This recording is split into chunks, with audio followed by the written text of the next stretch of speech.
Programa Grafocons está no ar, trazendo uma série de entrevistas com autores de livros conscienciológicos, ou seja, fundamentados, baseados pelo paradigma consciencial, que aborda a consciência a partir dos aspectos da bioenergética, da multiexistencialidade, da multisserialidade, né?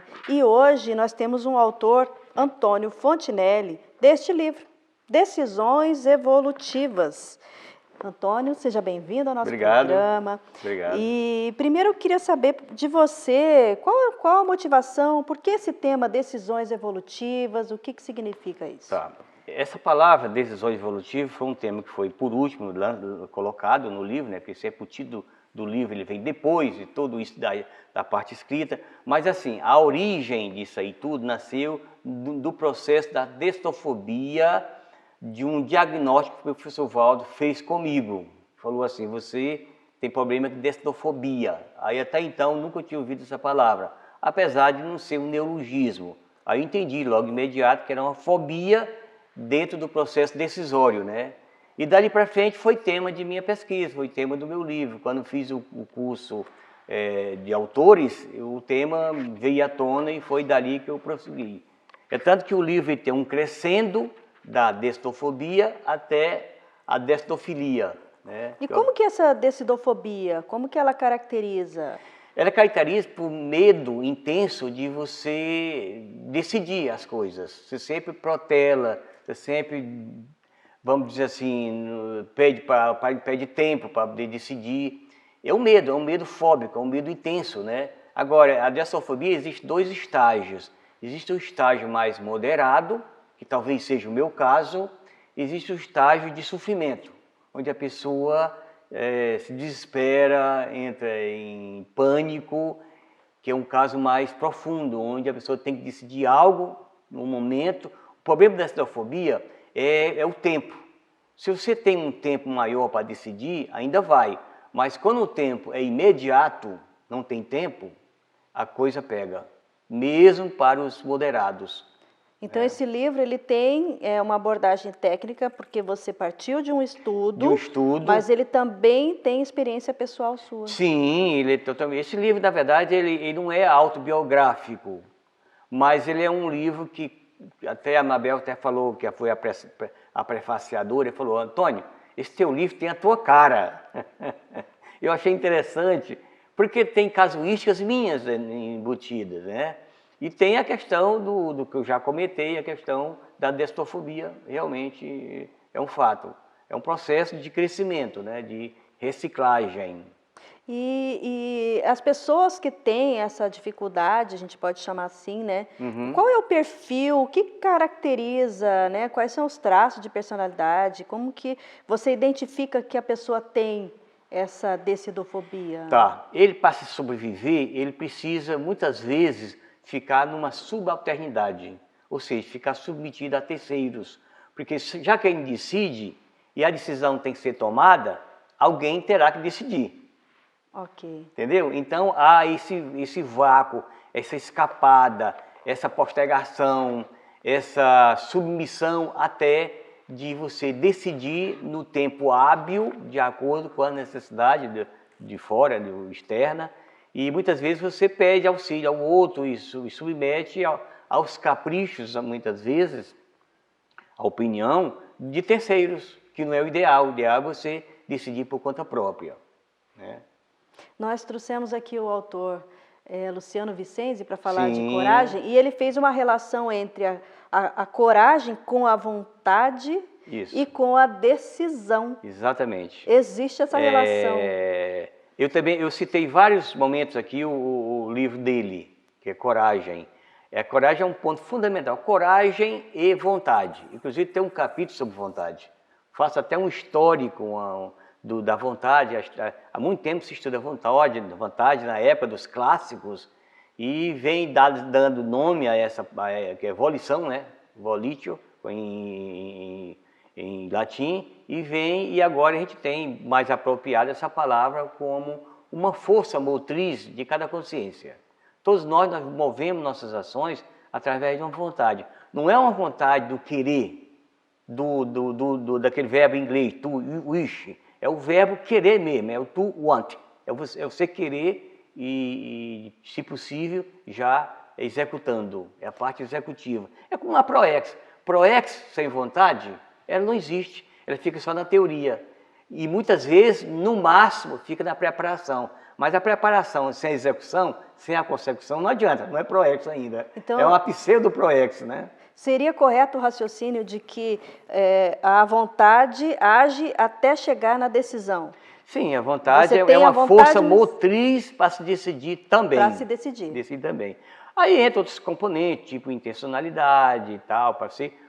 A intencionalidade é o carrinho que carrega todos esses atributos positivos no sentido de qualificar ou não qualificar.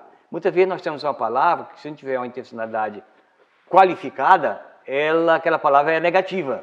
A própria vontade. Os grandes ditadores tiveram muita vontade, mas muita vontade mesmo, mas só que vontade negativa. Vontade de dominação, de tomar, né, de invadir terras, etc. Então essa vontade tem que ter um qualificativo. Ou seja, quem qualifica é a intenção. Inclusive existe um livro sobre a intencionalidade, né, que é da...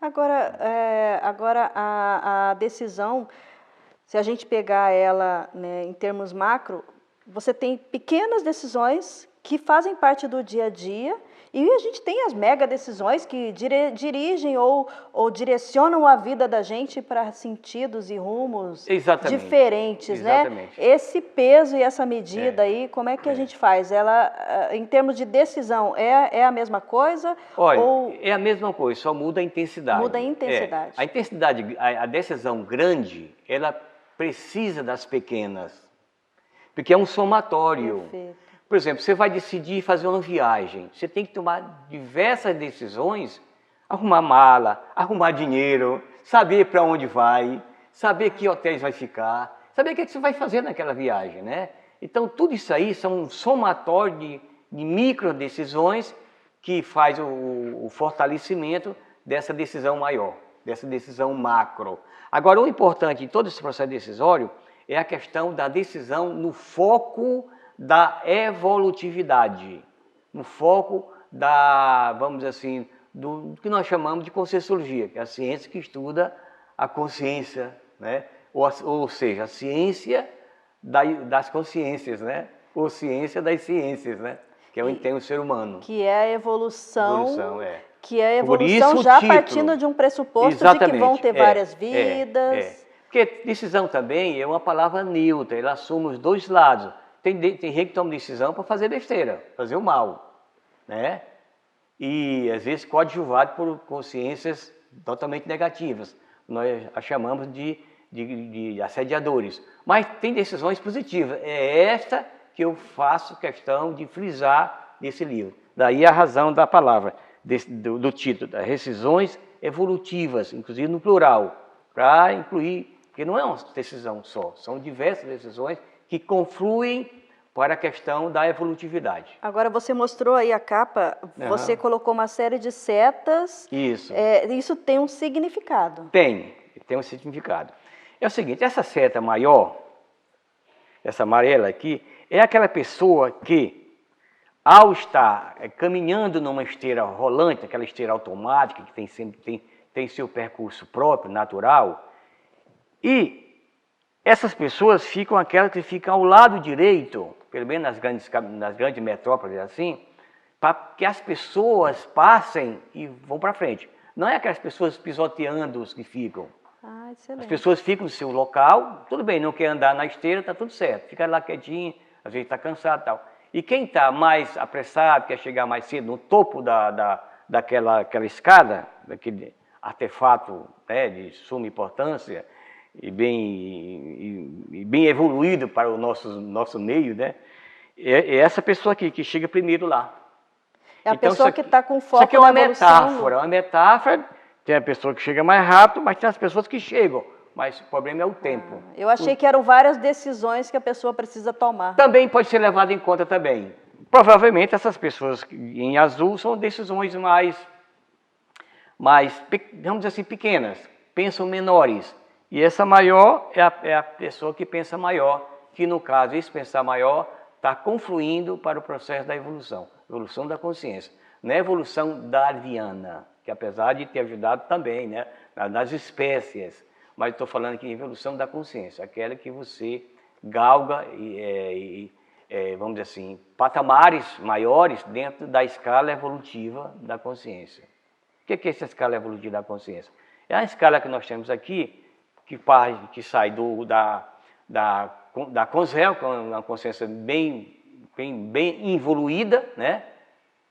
Pode chamar também de consciênsula, e a consciência maior, que no caso nosso, como espelho, inclusive como espelho do livro Conscienciograma, é o serenão.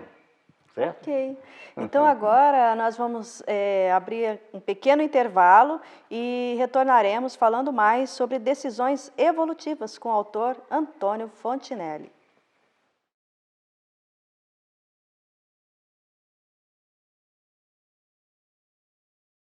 Grafocons conversa com Antônio Fontinelli sobre o livro Decisões Evolutivas.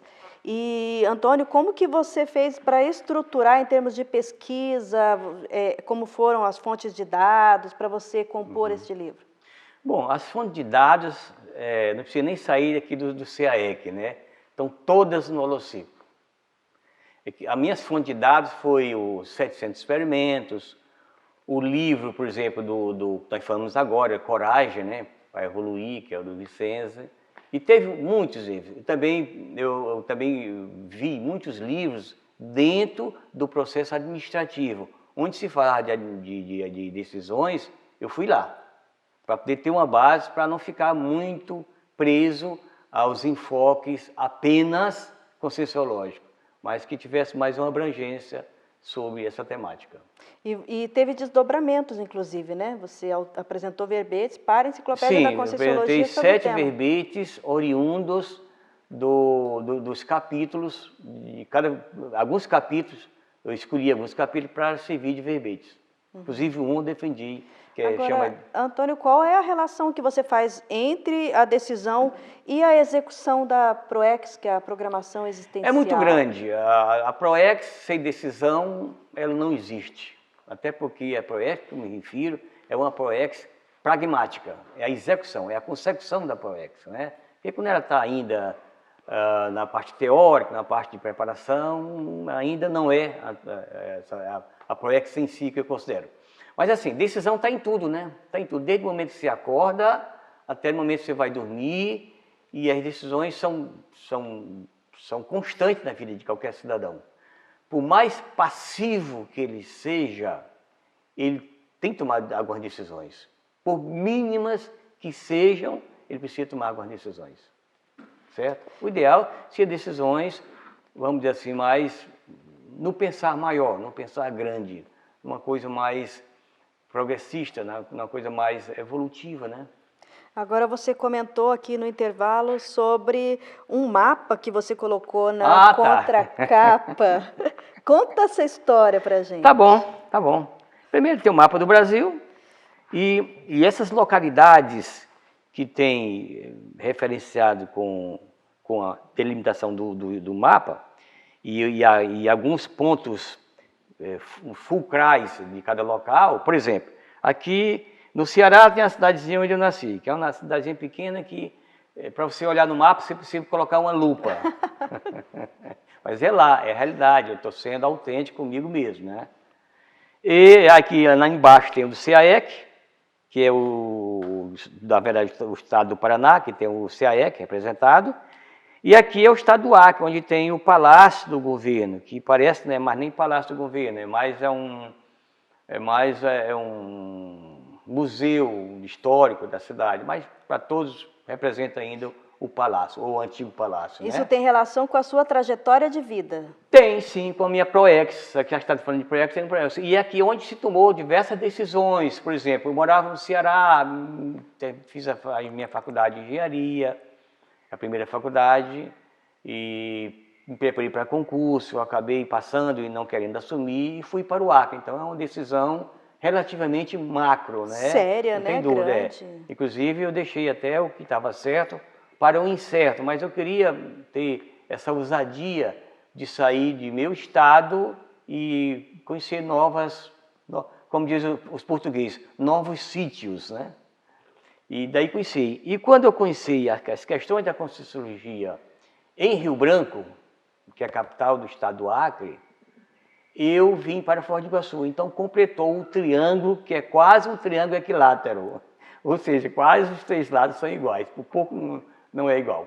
Mas assim, essa trajetória, vamos dizer assim, de vivência, apesar de eu ter vivido em outros locais, mas aqui são os pontos marcantes, tanto na cronologia como nos feitos, né? Nos feitos em si. E esses feitos é projeto lógico, né? Tudo aquilo que você faz, tudo aquilo que você faz parte da sua FEP. Então da a sua gente ficha. pode dizer que você tomou grandes decisões. Foi, nesse caso foi. E a escrita do livro foi uma decisão foi uma muito decisão séria também. Foi uma decisão. Isso já foi aqui em Foz do Iguaçu, tá? Agora, não quer dizer que não tenha alguns, vamos dizer assim, alguma confluência vindo de lá. Lógico, tem. A primeira confluência seria o conhecimento da projeciologia, né? Que a gente falava muito de projeciologia. É tanto que hoje eu ando em Rio Branco e as pessoas, como é que está aquele negócio da projeciologia? Eu digo, olha, não é bem só projeciologia, isso cresceu, é conscienciologia, onde a projeciologia está inserido. Se eu trouxesse essa informação para cá, eu estaria essa informação com mais amplitude, não mais especificamente de uma só IC. Ela foi importante? Foi. Para todos nós, para mim, principalmente, porque foi dela que se teve essa questão do livro e outras coisas mais. Mas assim, tudo faz parte de questão de confluência, as causas, os caminhos para chegar nos efeitos, tudo faz parte dessa minha trajetória física e trajetória intelectual, trajetória, vamos dizer assim, evolutiva, né? E você acha que a Conscienciologia te ajudou a sair de uma condição de consciência decidofóbica para consciência decidofílica? Sim, sim, porque tudo que eu lia tinha aquela coisa da vontade. O professor Valdo escreveu muito sobre vontade e ele dizia francamente no discurso dele que a vontade é o primeiro atributo da consciência. E eu digo assim, desde que qualificada, agora não tem dúvida. Quando ele falava em vontade, ele falava numa vontade qualificada. E realmente ele é o primeiro atributo. Sem vontade você é um débil, vamos dizer assim, um débil mental, né? Que para decidir precisa pedir os outros. Porque essa questão de decisão ela é muito comum nas pessoas. Quando eu comentava a respeito que eu estava pesquisando o processo da decisão, e daí sairia um livro, a pessoa diz, olha, esse livro vai ajudar muita gente. E eu espero que esse livro tenha essa capacidade de ajudar, porque a decidofobia, ela existe no meio das pessoas. E os que não são decidofóbicos, ou seja, são decidofílicos, eles avançam. É como a seta aqui da capa, tá? Que essa pessoa aqui é decidofílica. Geralmente, essas pessoas, não querendo fixar, são menos decidofílicas e talvez um pouco mais decidofóbicas, né? E o que você acha que a pessoa pode fazer para ela se tornar mais decidofóbica? Tem técnica para ir, né? decidofílica, ou seja, ter o gosto ou, né, ser tranquila a tomada de decisão. Você acha que é... Olha, tem vários caminhos, inclusive eu cito aqui, não tem um capítulo 5 aqui, que ele é bastante complexo. A gente pode até abrir o capítulo 5. São mais ou menos técnicas para você sair daquilo, né? Vou ver aqui o capítulo 5. O capítulo 5 ele consta de vários capítulos menores, né? A seção 5. Que essa seção chama posicionamento decidofílico. Aí tem princípio do posicionamento pessoal, quer dizer, você tomar mais posição naquilo que você faz. Sair e começar a aprofundar na questão da autoconfiança, principalmente a autoconfiança decisória, tá? A questão da autodeterminação, de preferência que seja no âmbito das decisões. Autossuficiência, quer dizer, ser autossuficiente em tudo, porque a decisão está em tudo. Então, se você abrange isso aí, você tem a decisão no meio, né?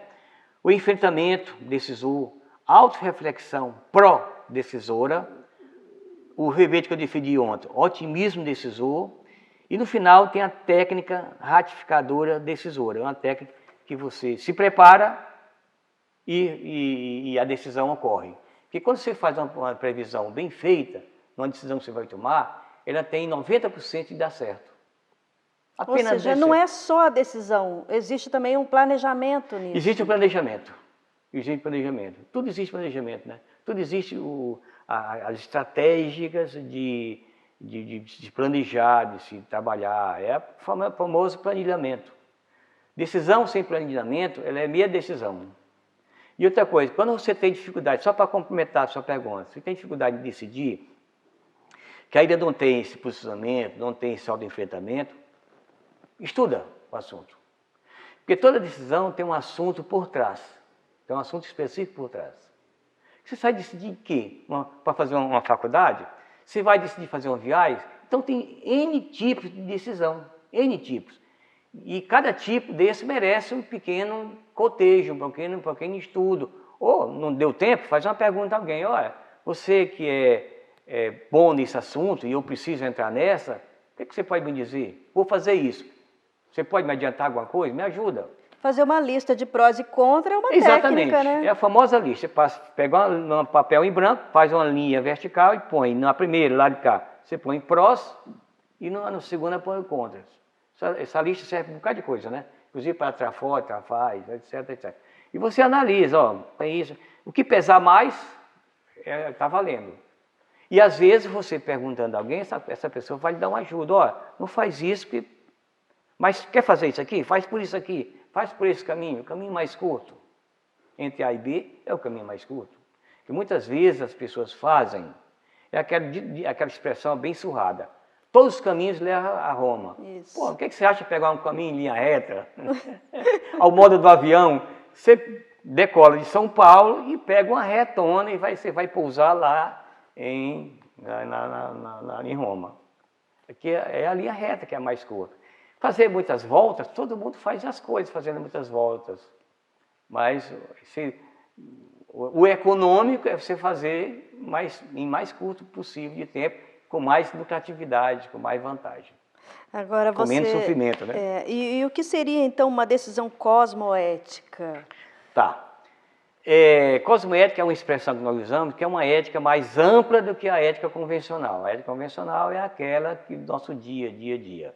E muitas vezes, precisamos ser primeiro éticos para nós afundarmos nessa cosmoética, porque ela é mais difícil, é uma ética mais cósmica, mais ampla, e não é muito fácil você entender, porque ela abrange o processo do extrafísico, da multidimensionalidade. Mas se você já é um ético, você tem um bom percentual na cosmoética. Quer dizer, e essas decisões cosmoéticas, você tomar a decisão em prol, primeiro de você, mas em prol da coletividade. Pois é, isso preferência ao maior número de pessoas. Porque a Conscienciologia, ela tem a assistencialidade permeando. Permeando, né? Então, exatamente. A sua evolução, ela ocorre na medida que você ajuda outras pessoas. Exatamente. Então, a gente pode usar o mesmo parâmetro e dizer que as decisões, elas são mais cosmoéticas quando elas envolvem também outros fatores, outras pessoas, envolve o senso de assistencialidade. O que é interessante no processo da assistência ou da interassistência, que seria mais completo, é uma estrada de duas vias, né? É que o assistente, muitas vezes, é o primeiro a ser beneficiado do que o assistido. Porque tem as recompensas, né? As recompensas evolutivas, porque quando você faz o bem também vem para você. Porque tem consciências de alto nível apostando em você, deixando você mais capaz de fazer mais assistência ainda. Então, a assistência é um processo de crescendo. A assistência, você aprende também. Assim como você aprende qualquer profissão. Porque tem pessoas que dizem, eu não sou assistente, acho que eu nem tenho amparador. Eu digo, olha, alguma coisa você já fez por alguém. Se você pegar a pior pessoa do mundo, no mínimo, ela fez assistência a alguém da família. No mínimo, pelo menos o cachorro, né? Pelo menos um cachorrinho, ele faz assistência. Às vezes é os filhos, né? Às vezes é a esposa, às vezes é a própria mãe. Mas ninguém é ruim de tudo. Todo mundo tem um nível, por mínimo que seja, de fazer uma assistência. O ideal é pegar esse nível e ampliar. Jogar lá para cima, jogar para o 100% de cosmeticidade. Agora, é correto a gente dizer que existem decisões que são mais emocionais e existem decisões que são mais racionais? O mais que existe são as racionais, as psicossomáticas, aquelas que têm uma bagagem, uma tolda de emoção. Essas são as piores, que sempre dá com a boiada na água, né, os burros na água, porque tudo que você faz com muita emoção, a racionalidade enfraquece, né? É assim, os dois pratos da balança. Se você aprimora muito demais a emoção, aprimora não, se você carrega muito na emoção, a racionalidade, a parte mental somática, fica enfraquecida. O ideal é estarmos equilibrados, né? Às vezes, quando também você vai para o lado da racionalidade, você exagera um pouco e cadê a afetividade? Então, esse equilíbrio entre a afetividade, que é um aprimoramento das nossas emoções, da nossa psicossomática, ela faz um equilíbrio com as questões da racionalidade, da mental somática. E como é que a gente faz para que essas decisões elas sejam mais mentais somáticas, assim? Tem algum recurso? Tem. Se a pessoa reconhecer que é muito psicossomático, ele procura ler mais coisa mais séria, sai um pouco dessa literatice emocionalística e passa para uma coisa mais séria, para um lado mais técnico. Os técnicos, eles têm isso com muita facilidade, porque eles são obrigados a ter uma racionalidade maior, porque está mexendo com técnica, está mexendo com raciocínio, com assunto mais crítico ou autocrítico, né? E aquilo vai melhorando, tudo é um processo, você adquire, você consegue fazer isso, agora precisa ralar um pouco, né? Não tem mágica pronta, aliás, nem mágica tem o processo de você crescer dentro daquele objetivo, dentro daquele desiderato.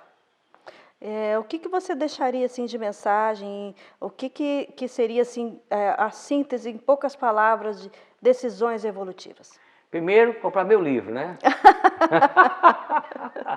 Tem que vender meu peixe, né? Ele estraga.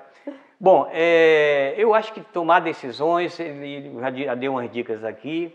Tem um processo muito bom de se fazer, é ver o nível de reciclagem que você está tendo. Você não está ainda na Ressex, numa reciclagem ainda externa, ou já partiu para uma reciclagem mais íntima, mais interna, né? Mais mental somática? O que é reciclagem externa? É aquilo que você começa a cuidar das suas coisas em volta. Você ser organizado com a sua gaveta, ser organizado com a sua prateleira, com o seu armário de roupas, onde você põe isso, onde você põe aquilo, onde você põe a chave na hora que você chega de fora, na hora que você sair, você pegar de volta. Então, são reciclagens, são aprendizados que você faz externo ao seu micro-universo. Isso é válido. Às vezes tem gente que precisa começar por isso, tá certo? Ele é tão desorganizado, porque o desorganizado, ele é entrópico nas decisões, tá? Fala um pouquinho. Não, tem que aumentar aí o tempo, viu? Não, brevemente, só para a gente entender qual é essa relação da desorganização com a decisão. Quando você percebe uma pessoa desorganizada, primeiro que ele é muito psicossomático, a pessoa desorganizada. E principalmente o auto-desorganizado, que a desorganização fica mais para dentro de você. Ele decide mal, ele decide pela sobrevivência, que ele precisa decidir. Mas ele decide chegando atrasado nos locais, ele decide, chega no centro da cidade, não leva os boletos todos que vão pagar naquele dia. Ele esquece de levar o essencial para aquele momento. Você vai se encontrar com alguém, ele não leva o que é necessário para o encontro, para a entrevista, para qualquer coisa desse tipo. Ele não se prepara para as entrevistas, por exemplo, né? Então, ele é desorganizado, as decisões ficam aquém do que são necessárias, do que precisa ser necessário para se ter uma boa decisão. Então, um atributo da consciência decisora seria auto-organização. Auto-organização. Se ele não é bem organizado, auto-organizado, pelo menos ele tem uma organização ainda superficial, mas que já esteja num processo de crescimento. E a gente pode dizer, então, a auto-organização, o planejamento, a ponderação, são alguns quesitos para as melhores decisões. São todos atributos, e alguns deles até trafores também, que favorecem a questão das decisões. Decisão precisa de muito mental soma, bastante desse atributo, não só da vontade, mas a vontade mental somática, para não cair naquela vontade psicossomática. Você começa, até a vontade você consegue fazer esse paralelo entre psicossoma e mental soma. Você consegue também fazer, né? Então, a pessoa que opta para brincar o carnaval, não sei quantas noites, será que ele tem uma opção legal, boa, positiva, 100%? Respeitando esse lado, né, da festa, né? Porque tudo eu acho que o divertimento ele é válido, mas você passar 5 dias pulando o carnaval, eu tenho a impressão que passa um pouquinho da dose, né? Tem gente que gosta.